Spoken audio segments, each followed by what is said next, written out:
세상의 모든 여행 정보를 쉽고 빠르고 정확하고 재밌게 보내드리는 여행중개소 이부장입니다. 예, 반갑습니다. 또 이렇게 찾아왔습니다. 자, 오늘은 오늘 역시 그 항공 관련한 정보와 소식 뉴스들 짤막한 것 좀 전해드리면서 엮어서 관련한 내용들 좀 전달을 해드리도록 하겠습니다. 바로 시작해 보겠습니다. 잠시만요.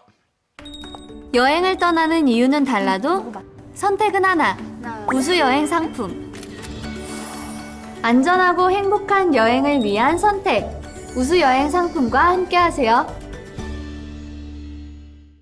자, 여행중개소 이부장인데요. 제 여행중개소 팟캐스트 팟빵 유튜브 카카오 TV에서 보내드리고 있습니다. 많은 관심과 구독 부탁드리겠습니다. 자, 오늘 일단 우리나라를 대표하는 여행사 항공사지요. 대한항공과 아시아나항공의 짤막한 바뀐 정보 좀 보내드릴게요.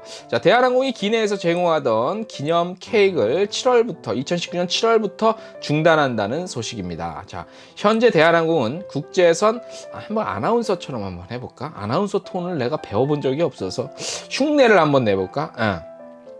현재 대한항공은 국제선 항공편에서 승객의 생일 혹은 허니문 등의 고객의 주문이 있으면 기념 케이크를 제공하고 있었지요.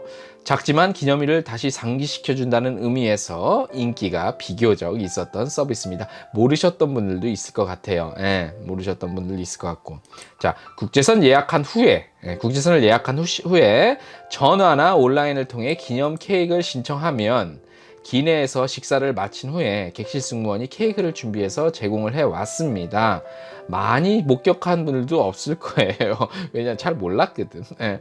자, 대한항공은 이제 이번에 기내 케이크 중단을 기내 탑재 공간 부족 및 기내 서비스 간소화 일환으로 밝혔습니다.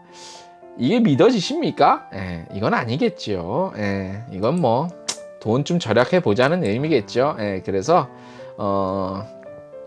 일각에서는 무분별하게 케이크를 요청하면서 서비스 규모가 증가한 것이 직접적인 원인이라고 보고 있습니다만, 여행사 등에서 단체 고객에게 서비스 내용을 알리면 너도 나도 케이크 주문을 넣고 정작 기내에서는 먹지도 못하고 버리는 경우가 많았답니다. 예, 그래서 이런 것도 원인이 되지 않았을까 싶어요. 예. 왜냐하면 여행사를 통해서 단체로 여행 갈 때 몇십 명 이렇게 주문해 버리면 아주 골치 아파지잖아요. 그래서 이런 것도 원인이 되지 않았을까라고 전해지는데, 일단 돈을 아끼자는 차원이 많이 있겠죠. 예.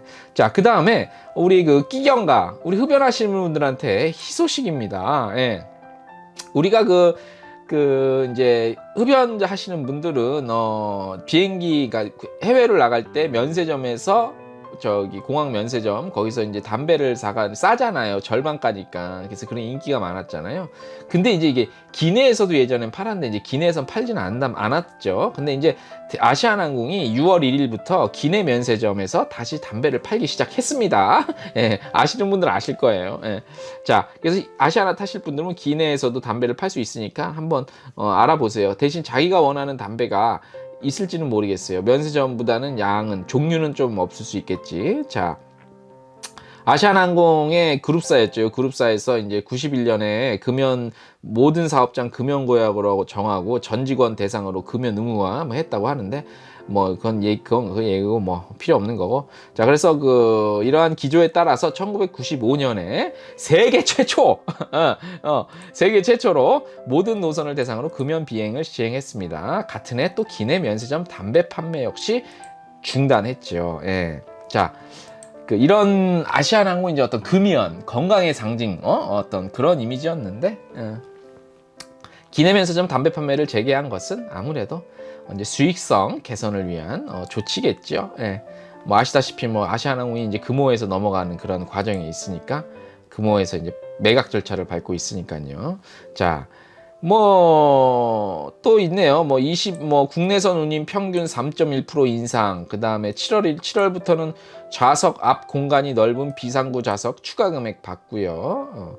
비수익 노선은 돈이 안 되는 노선은 정리하고 있죠. 예, 여러 개 뭐 정리가 된 노선들이 있고 그 다음에 9월부터는요 1등석 퍼스트 클래스 또한 아시아나항공 모두 없애버립니다. 예, 그거 참고하시고요. 자, 하지만 대한항공은 기내 면세점에서 담배 판매를 할 계획이 없다고 하네요. 예. 아무튼 아시아나항공 타시는 분들은 기내에서도 저기 담배를 사실 수 있으니까 면세가로 참고하시기 바랍니다. 그다음 요즘에 뭐 그 기내 금연이 담배 얘기가 계속 좀 이어지는데 금연은 뭐 상식이죠. 예전에는 뭐 전자담배 같은 경우는 그 화장실 기내 화장실에서 핀 적이 있지만 요것도 이제 걸립니다. 그래서 그 큰일 나니까 저기 조심하셔야 됩니다. 자, 그런데 이제 의문이 하나 또 생겨요. 의문 상황. 자, 기내에서는 담배를 못 피잖아요. 예, 못 피는데 라이터 있죠, 라이터. 담배 필 때 필요한 라이터는 우리가 그러니까 붙이는 집 말고 저기다 넣어야 돼. 기내에 들고 갈 수 있는 가방에 소지를 해야 돼요. 이게 궁금하지 않았어요? 저도 궁금했어요. 자, 이유를 제가 말씀을 드릴게요. 이유. 자, 기내에서 사용할 물건이 아님에도 불구하고 붙이지 않는 짐이 아니라 굳이 직접 소지하라고 하는데 요거는 안전 때문입니다. 안전. 왜냐? 자, 우리가 사용하는 물건의 규격은 대부분 일상적인 환경에 적합하게 만들어졌다고 합니다. 예. 자, 요걸 말씀 아니까 요 정보도 이제 우리가 또 자주 이용하는 사이트죠. 자, 항공에 관련한 재밌는 정보와 갖가지 일반 상식들을 전해주는 항공여행 정보라는 사이트 여러분들 한번 찾아가 들어가 보세요. 그래서 댓글도 남기시고 회원 가입도 하시고 되게 재밌는 정보 많아요. 예. 자, 그래서 라이터 역시 이제 우리가 평상시에 생활하는 기압 또는 온도 여기에 이제 맞춰서 어느 정도 그 제작이 됐겠죠. 이 말은 뭐냐면 이제 그 우리가 일상적인 평범한 환경이 아닌 다른 환경에 놓이게 되면 어떠한 문제가 발생할 소지가 있다는 얘기거든요. 자, 라이터는 발화성 가스를 포함하고 있죠. 자, 만약에 이런 물건을 붙이는 가방 안에 포함되어 있을 경우 화물칸에 이제 딱 타는 거지. 그러면 이제 3만 한 5천 피트, 몇만 피트 올라가면 이제 기압이 낮아지고 온도가 문제가 생기겠죠. 우리 짐칸 있잖아, 짐칸. 그 비행기 밑에.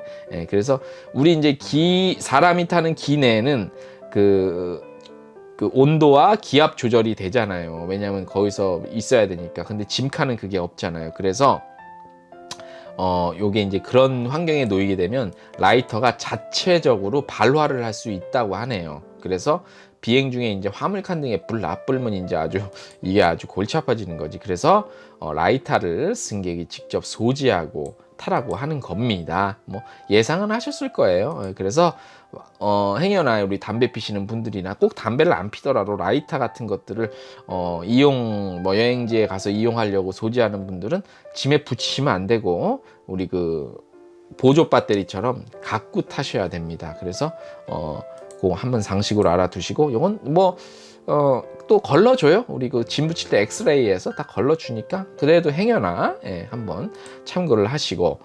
자, 그럼에도 불구하고 요즘 같은 세상에 이러한 황당무계한 일이 벌어졌네요. 역시 외국에서는 참 대단한 일들이 많이 벌어집니다. 자, 기내에서 당당히 담배 피운 남자, 그 남자의 정체는 과연 무엇일까요? 이 부장이 읊어드리도록 하겠습니다. 자, 비행 중에 기내에서 한 남자가 아주 떳떳하고 자신있고 당당하게 자리에 딱 앉아서 담배를 핍니다. 이거는 치매거나 완전히 술이 이빠이란 말 쓰면 안 되는데 취했거나 둘 중 하나겠죠. 아니면 미쳤거나 아니면 돈이 많거나 나를 감옥 좀 보내주세요 하는 사람이거나. 자, 미국 미네아폴리스로 비행 중인 스피리트 항공이라는 항공사 기내에서 한 남자가 담배를 피웠습니다. 자리에 앉아서. 제가 사진 깔아드릴게요. 화장실에서 몰래 피운 게 아니라 자기 자리에서 아주 자연스럽고 천연덕스럽게 담배를 폈죠. 자, 궁금해지죠? 담배를 꺼내 들어 불을 붙인 후 한 모금 두 모금 피우더니 이 남자는 담배를 손에 그냥 이렇게 꽂은 채 곧바로 잠이 들어버렸다고 합니다. 대략 어떤 상황이었는지 슬슬 짐작이 가기 시작합니다. 자, 주변에 있던 승객들이 승무원들을 이제 불렀겠죠. 그래서 승무원들은 잠이 든 이 남성을 깨웁니다. 자, 깨웠고 담배 피운 것에 대해서 지적질을 또 했겠죠. 남성은 그제서야 자신이 무슨 행위를 했는지 깨닫는 모습이었다고 하면서 이렇게 말했다고 합니다. 오 마이 갓! 자, 이 남성은 술에 취해서 자신이 무엇을 하고 있는지 제대로 몰랐다고 해요. 그래서 주변 승객들의 시선도 별로 의식하지 않았다는데, 의식하지 않은 게 아니라 의식을 못했겠지. 예. 자, 이 남성처럼 담배에 불을 붙여놓고 잠이 들면 자칫 불이 날 수 있겠지요. 자, 물론 그 전에 주변에서 이를 눈치챘겠지만 어쨌거나 저쨌거나 상당히 위험한 일을 했고, 야, 이거 담배 냄새 빠지려면 좀 시간 좀 필요했겠는데? 골 때렸겠네. 그래서 아니, 근데 깨워서, 이것도 좀 웃기다. 술에 취해갖고 자기가 무슨 행위를 하는지도 모르고 담배를 이렇게 손가락에 낀 상태에서 잠깐 잠이 들었는데 그걸 바로 발견해서 깨워서 오 마이 갓, 이걸 안에 그 시간이 몇 분 아니었을 때, 뭐 5, 6분 정도, 7, 8분 길어야 그 정도였을 텐데, 그 시간에, 그 순식간에 잠이 제정신으로 돌아왔다는 거는 조금 의심스럽긴 하네요. 제가 봤을 땐 술 취한 척을 하지 않았을까. 물론 술은 취했는데 그 담배를 자기가 피고 있는지 안 피고 있는지는 알지 않았을까라는 의심 아닌 의심을 또 갖게 하는 에피소드네요. 자, 담배 얘기 뭐 이렇게 기내에서 그런 얘기를 쭉 연결돼서 한번 말씀을 드렸고, 추가적으로 요 얘기는 저희가 예전에 뭐 기내에서 기내식을 좀 더 맛있게 먹는 팁 요런 거 말씀드릴 때 요런 거는 말씀을 드렸는데, 요거는 저희가 한번 처음인 것 같아서 제가 한번 가져와 봤습니다. 자, 항공기 기내에서 뭐 어디가 편하고 안전하고 이게 중요한 게 아니라 더 조용한 곳인데, 사실 뭐 저 앞쪽, 우리가 이제 흔히 알기로 저 비즈니스석 있는 쪽이 좀 더 조용할 거라고 생각을 하잖아요. 그렇게 또 체험을 하시는 분도 분명히 있을 것 같고, 저도 그렇게 느꼈는데 꼭 그것만은 아니라고 하네요. 그래서 제가 요거를 한번 팁으로 말씀을 드릴게요. 자, 기내에서 발생하는 소음은 대략 80데시벨 정도 된대요. 80데시벨. 그래서 최고 95데시벨. 그래서 비행 후 느끼는 피로감의 원인이 되기도 한답니다.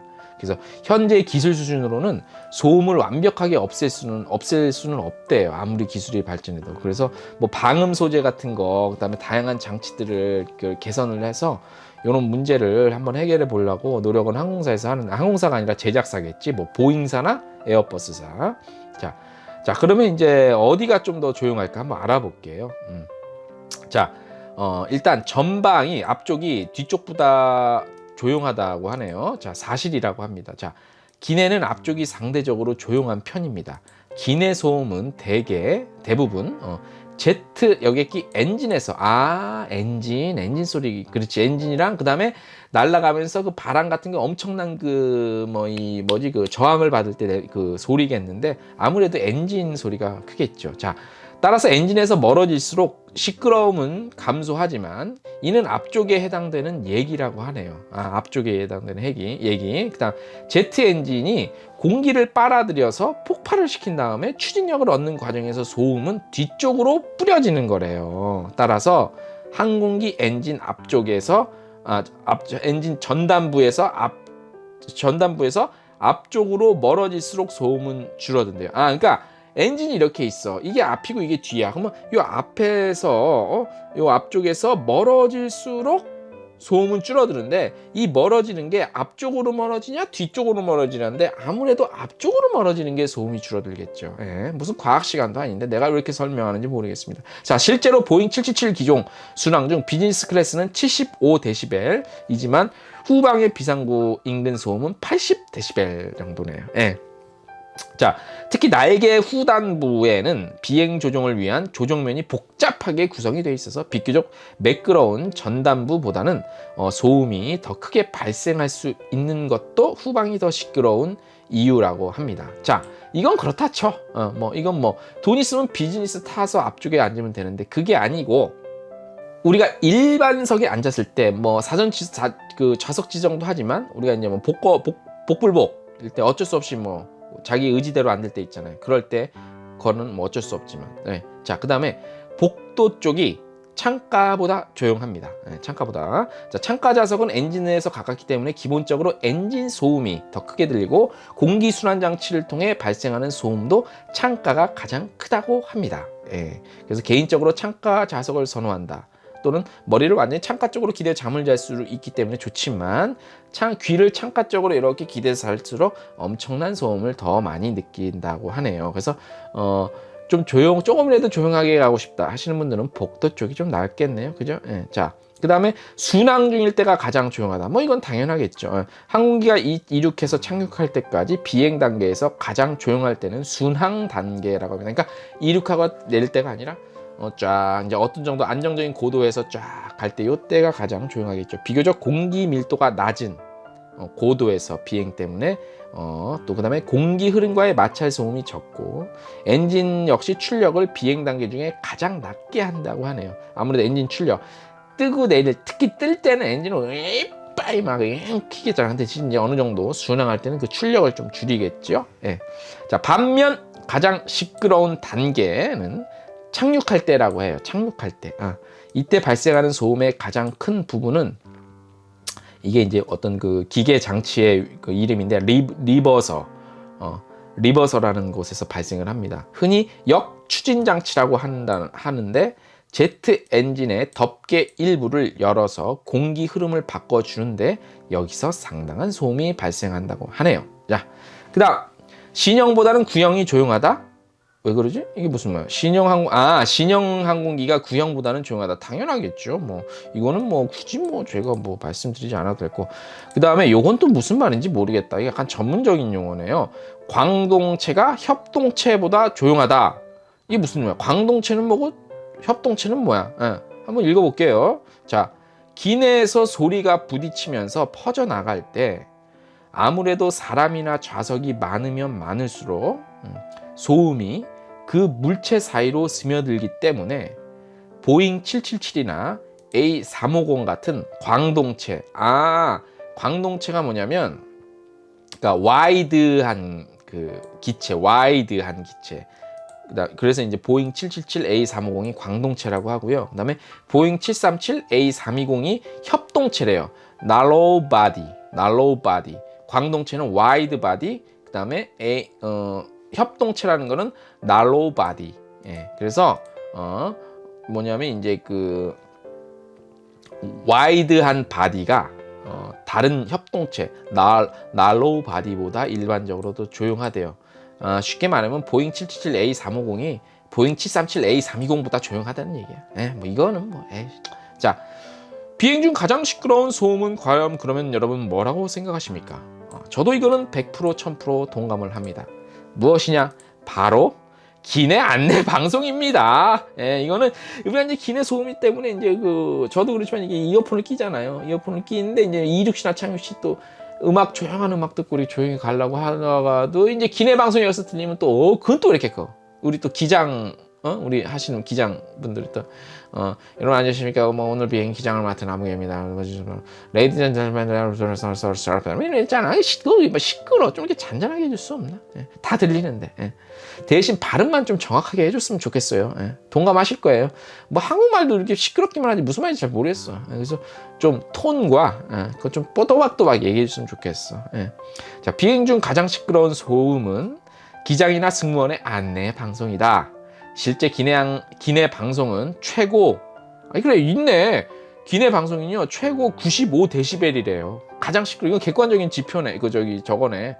저기 나온 거네 수치로. 가로 열고 여기 이렇게 써 있네요. 지속적이지 않은 것이 다행이라고.